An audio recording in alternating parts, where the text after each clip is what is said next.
Jumpa lagi saudara-saudariku yang terkasih, kembali Anda bertemu dengan saya, Pastor Igo Walerubuni MSC, dalam kisah para orang kudus setiap hari. Hari ini tanggal 23 Agustus kita memperingati dua orang kudus di dalam gereja kita, yakni Santa Rosa da Lima, perawan, dan Santo Filipus Benisi, pengaku iman. Seperti biasa, saya akan membacakan kisah dari kedua orang kudus kita ini. Yang pertama, Santa Rosa da Lima, perawan, Isabella de Flores. Demikian nama Rosa da Lima, lahir di Lima, Peru pada tanggal 20 April 1586. Putri bungsu dari pasangan Gaspar Flores dan Maria Oliva ini begitu cantik sehingga ibunya memanggil dia Rosa, yang berarti bunga mawar. Nama ini pun secara spontan diberikan oleh Uskup Agung Kota Lima tatkala Isabella menerima sakramen Krisma. Namun nama yang manis ini kontra sekali dengan cara hidup keras yang dipraktekkan untuk mengambil bagian dalam penderitaan Kristus. Pada waktu Rosa masih kanak-kanak, orang tuanya yang berdarah Spanyol itu tergolong kaya. Namun kemudian mereka jatuh miskin karena bangkrut dalam usaha dagang yang dikelola sang ayah.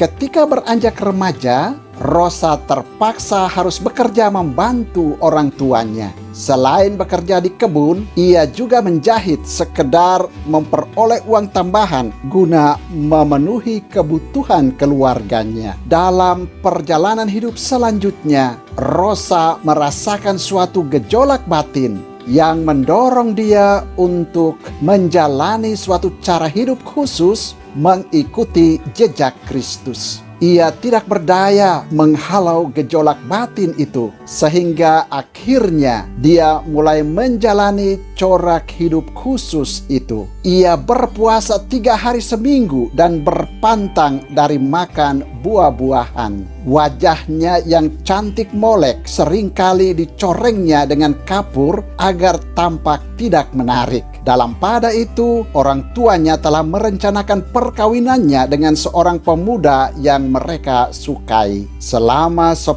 tahun ia berjuang keras melawan keinginan orang tuanya untuk mengawinkan dia dengan pemuda itu. Tatkala desakan dan paksaan orang tuanya memuncak, Rosa segera mengikrarkan kaul keperawanan dan masuk ordo ketiga Santo Dominikus. Sebagaimana biasa, ordo ketiga itu tidak menuntut anggota-anggotanya menjalani kehidupan di dalam biara. Sebaliknya, membiarkan mereka tetap menjalani kehidupan mereka di tengah-tengah masyarakat. Rosa pun tetap tinggal bersama orang tuanya sambil dengan tekun menghayati panggilannya. Rosa mendirikan sebuah pondok di kebunnya dan hidup di sana sebagai seorang pertapa sampai berusia 28 tahun. Cara hidup Rosa sangat keras. Ia lebih banyak menggunakan waktunya untuk berdoa dan bertapa. Pada waktu malam, ia hanya tidur selama 2 jam. Ia tidur di atas ranjang yang ditaburinya dengan pecahan-pecahan kaca. Tudung kepalanya sangat kasar. Makanannya sangat sedikit, berupa roti untuk jangka waktu 2-3 minggu. Pantang dan puasa yang keras ini membuat badannya sangat lemah. Rosa dipandang sebagai wanita kudus yang luar biasa dengan suatu corak hidup yang luar biasa pula. Cara hidupnya yang diwarnai dengan penyiksaan diri yang heroik itu sulit ditiru wanita kudus lainnya, bahkan semua orang lain. Selama 3 tahun terakhir hidupnya, Rosa tinggal di rumah Don Gonzalo de Massa, seorang pegawai pemerintah yang istrinya mengenal Rosa dengan baik. Di sana pula Rosa menghembuskan nafasnya yang terakhir. Ia meninggal dunia pada tanggal 24 Agustus tahun 1617 di Lima. Ia dinyatakan kudus oleh Paus Clemens ke-10 pada tanggal 12 April tahun 1671.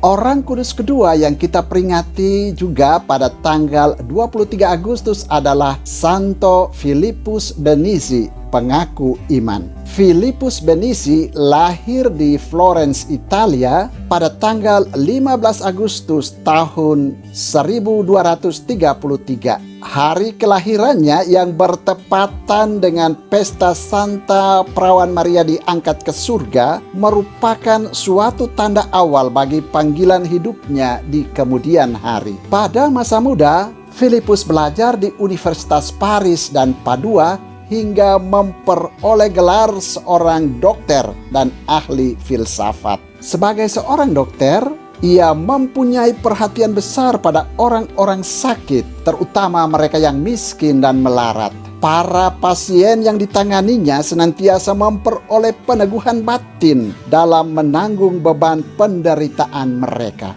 Di samping memberikan obat-obatan, Filipus juga selalu mendoakan pasiennya. Tuhan mempunyai suatu rencana khusus untuk Filipus. Tuhan mau menjadikannya seorang dokter bagi jiwa-jiwa kaum beriman. Sekali peristiwa ketika menghadiri kurban misa di gereja biara hamba-hamba Santa Perawan Maria, ia tersentuh oleh bacaan Kisah Para Rasul yang mengisahkan bagaimana Roh Kudus menyuruh Filipus untuk mempertobatkan sida-sida dari Ethiopia. Bangunlah dan berangkatlah ke sebelah selatan menurut jalan yang turun dari Yerusalem ke Gaza. Pergilah ke situ dan dekatilah kereta itu. Kata-kata suruhan Roh Kudus itu terus menggema dalam batinnya dan mendesak dia untuk berbuat yang sama seperti Filipus dalam bacaan itu. Ia pun kemudian mengajukan permohonan untuk masuk novisiat tarekat hamba-hamba Maria di Monte Senario.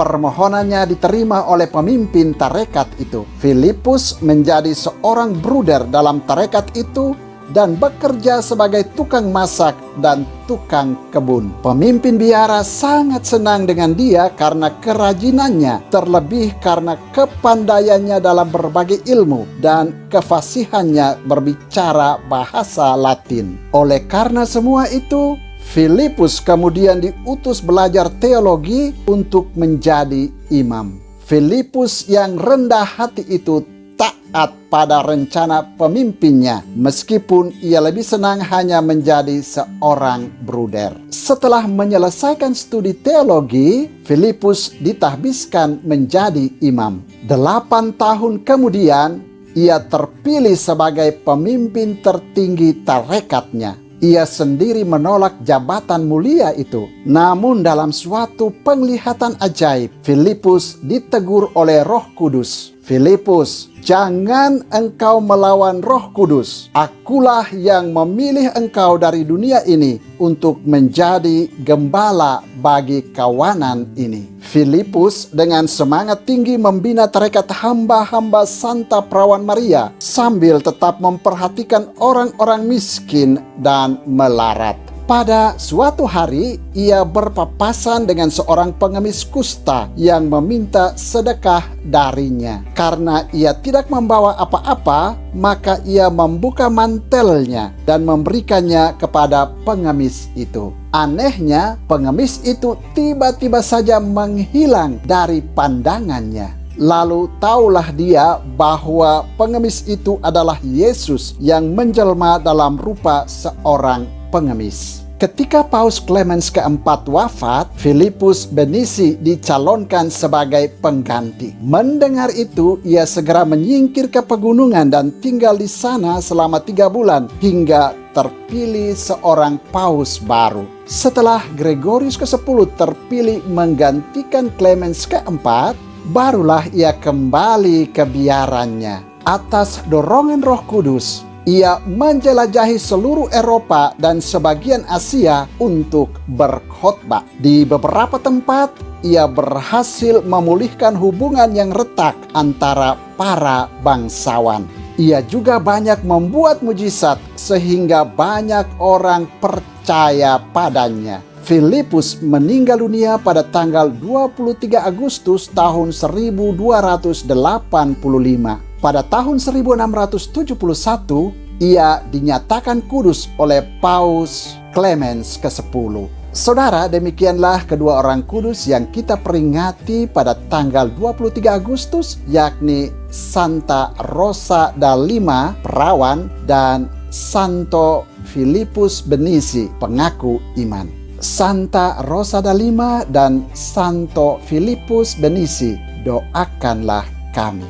Tuhan memberkati.